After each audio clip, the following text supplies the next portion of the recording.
Okay, so this is my second question for this, and I'll be doing a bit faster now. Okay, so here's our diagram. That's 4,000 kilos of the beam, so we know it's going to be in the center. So I should show you the 8 and the 4. Okay. First part is understand what's going on. You have 10 seconds before I start. As long as I figure out how to use this phone.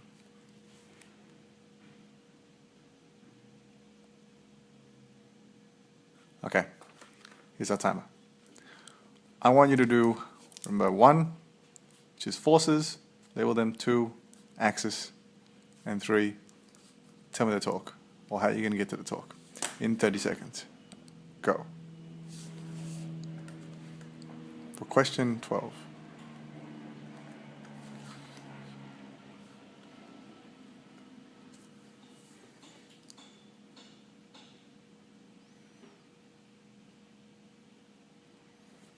So remember, forces is labeling all the forces happening here, and axis is trying to choose where you want to go through.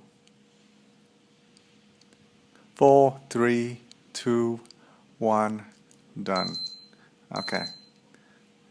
Now I'll do it with you. Okay, so we have this diagram and we want to know what the forces are happening. So usually you could just label it, but I don't have that luxury. So this is 40,000 going down. There is, we're going to call this the weight, no, some kind of mass here. M, 10M going down over there. Okay, there's some force going up here, and there's some force going up here. Those are the forces. Okay, now which axis should we choose? We should probably choose this one. I guess it's too fast for me to even explain to you. We'll choose this one because when this is falling down, this entire thing will be lifting up. That's probably the best way to think about it, because this stays still. What is the maximum that can point without the beam tilting? Okay, so we have to choose this as the axis. Finally, to figure out the torque, call that M, we'll call this F1. So torque in this direction is 2 times 4,000. The reason it's 2 is because this whole beam has a length of 12. Therefore, it's in the middle, which means this to this is 6. Well, this to the middle is 6. Therefore, 8 minus 6 is the distance between the center of mass to Y. So 2 is that distance. Okay, in this direction. Equals 8,000. Now, anything else going else in this direction? No. Only the things are in the other directions. Okay, everything else is tilting around clockwise. I'll show you. You see?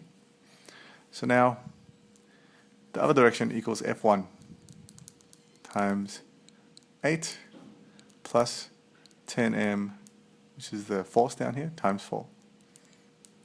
So that's a lot of stuff. But we know they equal each other. And the other thing is, just as the tilting, F1 is going to be very little. It's going to be barely touching here, so that's going to be 0. Okay? So we know this equals this because torques are equal to each other.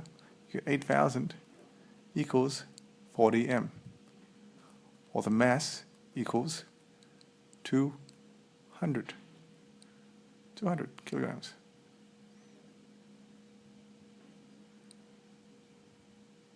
But something went wrong. What went wrong? That's 4,000 kilos. Sorry. That should be 2 times 40,000. Yeah, see, people make mistakes. Well, I make mistakes. So that should be 40, that should be 80,000, and this should be 2,000 kilos. So your answer is B. Okay? Great. So I'll catch you guys for the next video, and I'll try not to make any mistakes then. Cheers.